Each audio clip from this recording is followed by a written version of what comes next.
Hello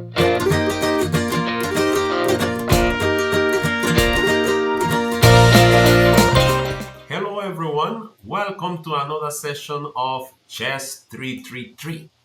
And today again, we're going to start with an opening, a sharp one, and I will show you some games in it.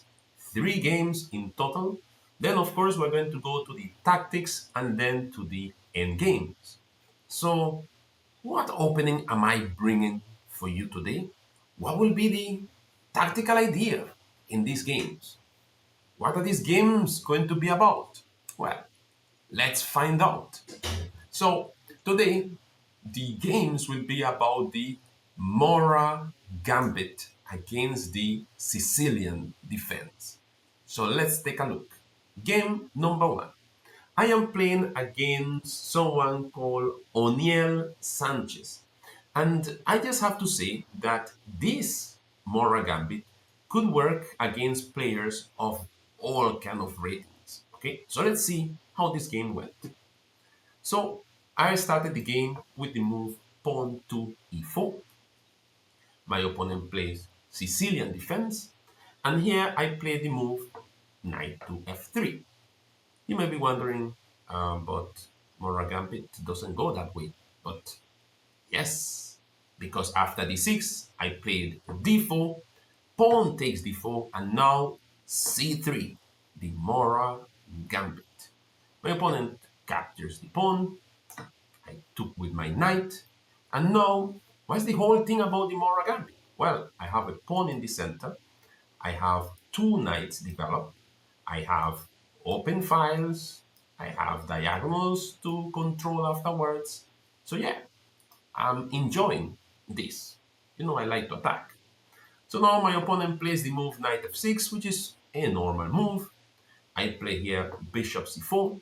And my opponent, at this point of time, I guess he was a Narsdorf player because he plays the move a6. When I say a6, oh, something is wrong here. Something is fishy. So I play the move now, pawn to e5, attacking the knight. My opponent plays something very bad here. Pawn takes pawn. And now it is white to play and win. Can you find the winning move? You could pause the video right here and then come back and see if you found the winning move for white. White to play and win. In this position, I play the move bishop takes f7. And after bishop takes f7, the game is over. My opponent resigned because he's going to lose the queen in the next move.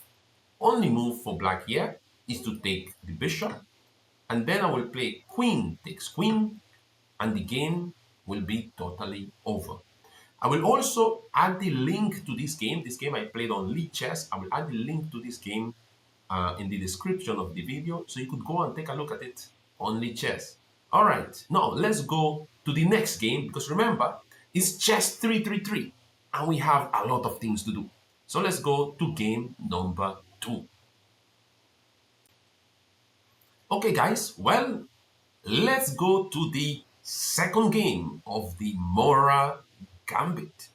So in this case, I am playing with the white pieces again against someone called Rob Trini. Now, notice, as I said before, the link to these games, so you can watch them on Lead Chess if you want, will be in the description. So let's go and see what happened in this game. This one didn't finish as soon or as quickly as the other one. This one had some resistance. So let's see what happened here. I started with the move e4. My opponent played c5, played knight f3. He plays d6, played d4, pawn takes, and he plays c3. The Morra Gambit. However, my opponent played knight f6, avoiding the Morra Gambit. So I play bishop d3, defending the pawn. He took my pawn anyhow, and now I capture knight takes pawn. Now what is the difference is that my bishop is not as active in this diagonal. But okay, let's see what or how can I play it in this way. Now, my opponent plays e6, I castled, bishop e7, queen e2, knight to c6, and now rook to d1. The rook's supposed to be in the middle in this kind of positions. Notice that I have a lot of development. I want to put my rooks on d1 and c1 and then start creating an attack. My opponent played the move queen to c7 and I play the move pawn to h3. Not really necessary, but okay. I play pawn to h3, my opponent plays b6, and this move already doesn't look right. My opponent just wants to develop the pieces normally, his king is still in the center, so I decided to quickly bring my bishop to f5, sorry, to f4, and I am already starting to create threats. My opponent played bishop b7, just like a normal move, but something is wrong with him in this position. Now I play knight to b5, attacking the queen and putting pressure on the pawn on d6. So I attack the queen, put pressure on the pawn, and let's see what will my opponent play. My opponent plays queen to c8, and after he moves queen to c8, I play knight takes d6 check. He captures with the bishop, and I capture. Now, the king cannot castle. Notice how my bishop cuts the king from castling. So he play now the move knight to e7, trying to block my bishop, maybe trying to castle. But this position is already difficult for my opponent. I play rook to c1, and all of my pieces are working. This is the thing with the Morra Gambit. You could have a good start, but you're supposed to continue to play good moves and good moves and good moves with the black pieces.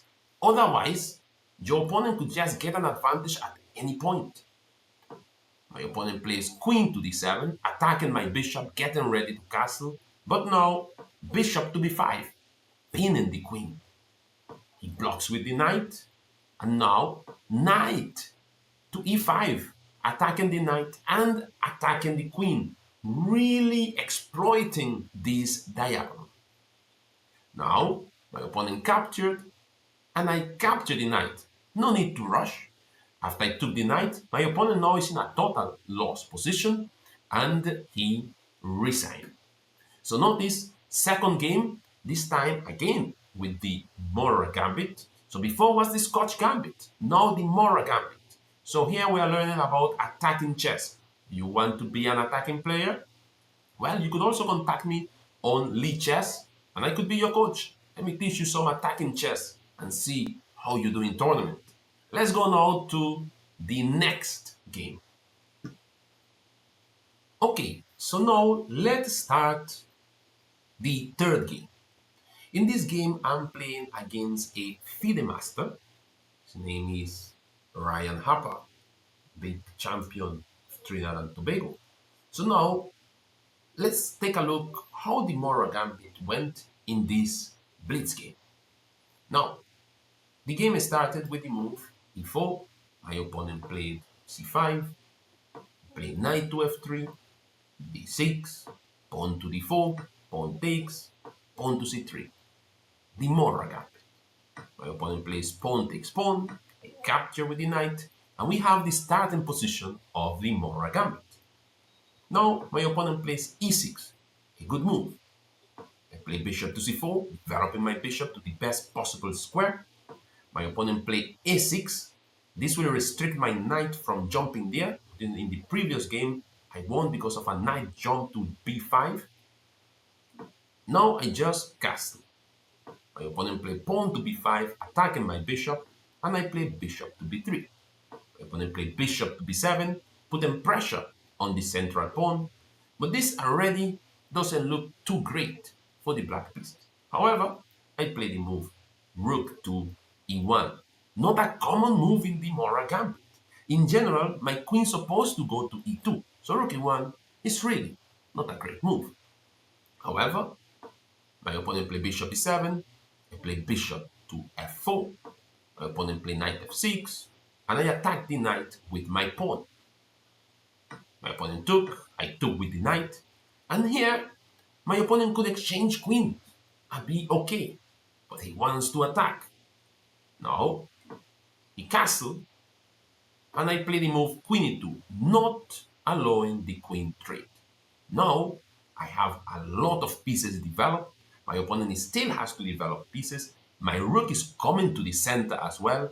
So white is looking good. Now my opponent play knight to c6. I attack the queen with my rook, and all of my pieces are working. The rook, the knight, the bishop, everything is working. My opponent plays queen to b6. And now, can you guess what move I played here? Knight takes f7. Again, looking for the tactics, looking for something fun to play, something aggressive. My opponent played knight to d4, not taking my knight on f7. I guess taking the knight is not all that great neither. For example, if he plays rook takes knight, then I could play here queen takes, and I will be attacking the rook twice. All right, with my bishop, with my queen. This is trouble. And anytime I move my queen away, the bishop will be pinning the rook to the king. So for this reason, my opponent played here, after I played knight takes f7, my opponent played here knight d4. So when I play knight takes f7, my opponent played knight to d4, attacking my queen.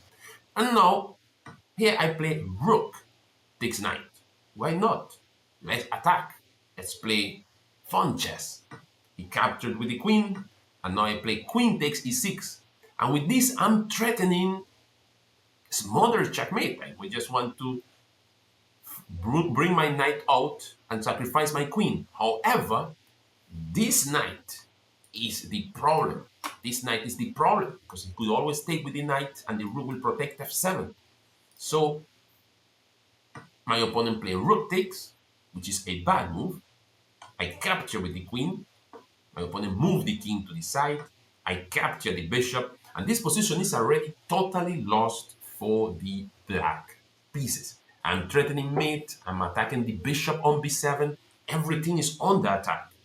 So my opponent play knight back, trying to attack my rook, trying to defend the checkmate with his queen. But now, the winning move, bishop to e5. After I play bishop to e5, here my opponent ran out of time in a totally lost position. Mate is coming soon. All right. So this was a very interesting game. Okay. So this was the third game of today. 3 games in the Morra Gambit. So take a look at these games, analyze the ideas, and when someone plays you the Sicilian defense, play them the Morra Gambit using the same ideas. Okay? So take care, guys. And now let's take a look at tactics and endgames. We have work to do, so let's go. Let's start with our tactics today. And with the tactics, we're going to be looking at smothered checkmate. So smothered checkmate is when you checkmate with the knight. Okay. So in this case, the first pattern of this first checkmate is very simple. The move is, of course, knight to f7. That will deliver checkmate. So I want you to pay attention to this pattern because you will have to look at the same idea in more complex position. Let's go to the other 2 positions to practice this checkmate. Get ready. Okay, we are back. Now, in this position, it is white to play checkmate in 2 moves. The same is smothered checkmate. Can you find it? Will you be able to find the checkmate in 2 moves? I'll give you 10 seconds. If after the 10 seconds you didn't find it, then pause the video and look for a while until you get it.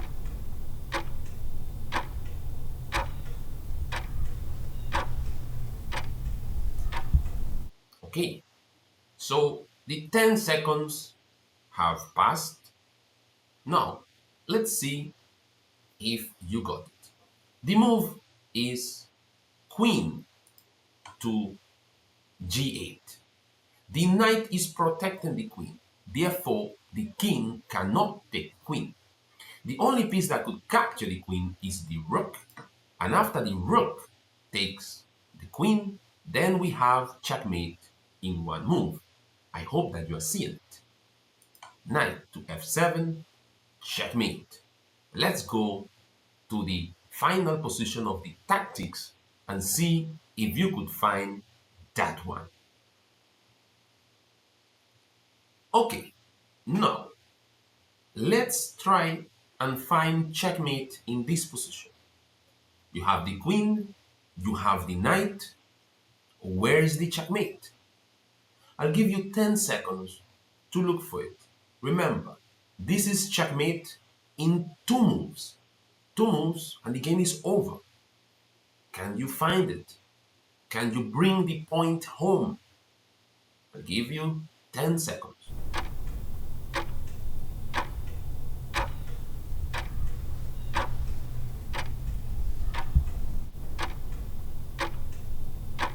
Okay, time is up.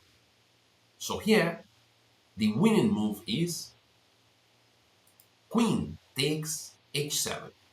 We start with queen takes h7, and this will force the black queen to take our queen. When they take our queen, then where is the checkmate? Yes, right there. Knight to f7, checkmate. Okay, so now that we have finished with the tactics, remember this pattern, smothered checkmate. You could always check only chess for more smothered checkmate ideas and solve as many as possible. Solve a lot of puzzles with this idea to just strengthen your knowledge of this tactical pattern. Now, let's go to endgames. Okay, so we have reached to the endgame section. Now, if you are new to this channel and you haven't subscribed yet, please subscribe, hit the bell, hit like if you really like this video, and join the community. This will help me and encourage me to make even more videos for you. Now, let's get ready for this endgame.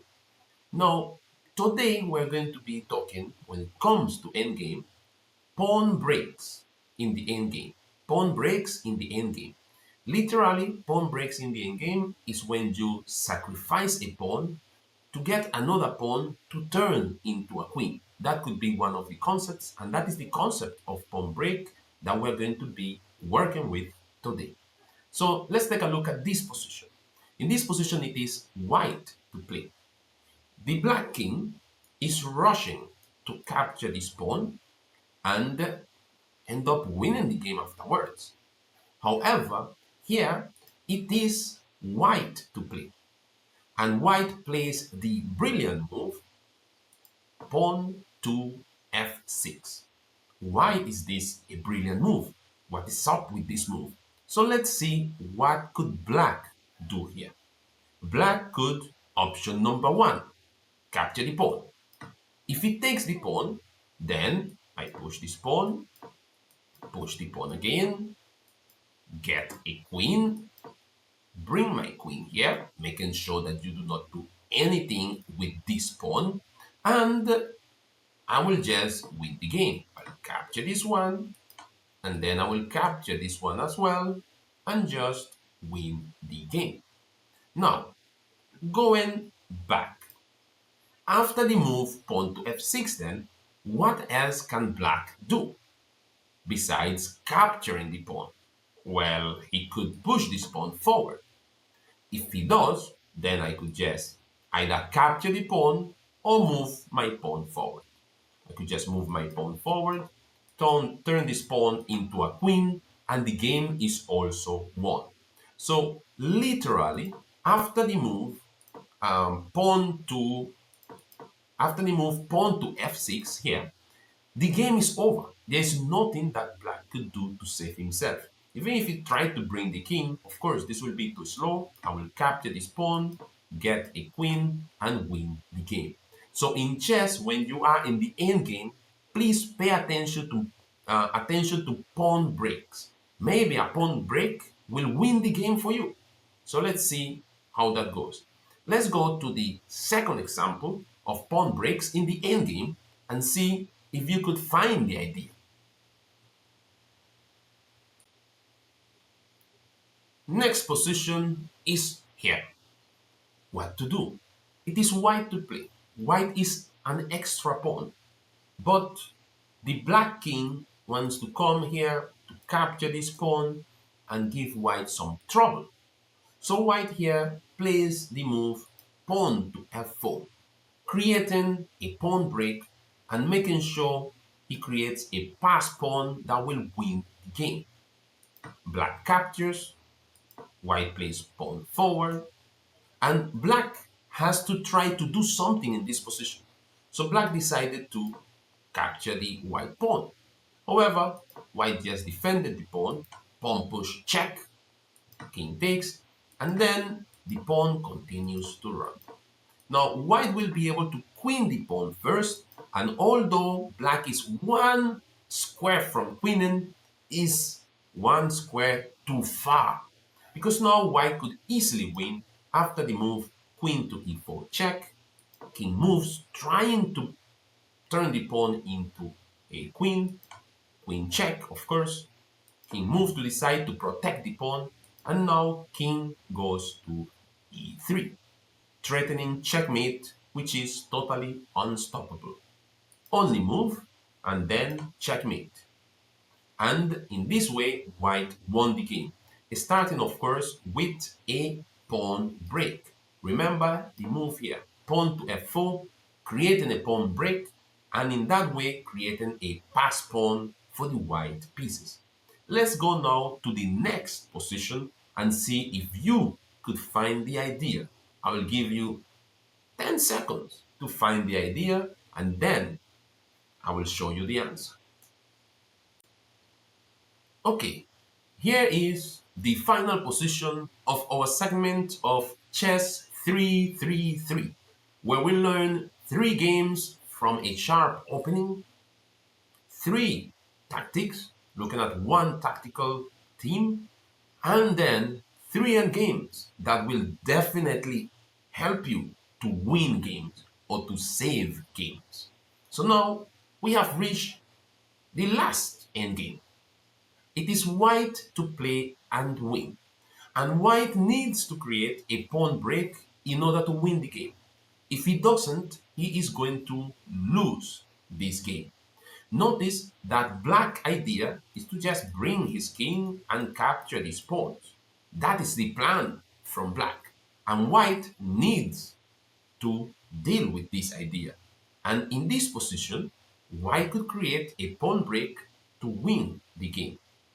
Now, maybe you have seen this position before, maybe not, but I will give you 10 seconds to try to find out what will be a good pawn break to win here. Now, notice you could take as long as you want. If after 10 seconds you haven't found the win for white, take more time. Take 5 minutes. Sit there, think about it. If you want to put it on a board, put it on a chessboard, and start thinking without moving the pieces, of course, and try to see if you could find the win for white using a pawn break. So now you have 10 seconds.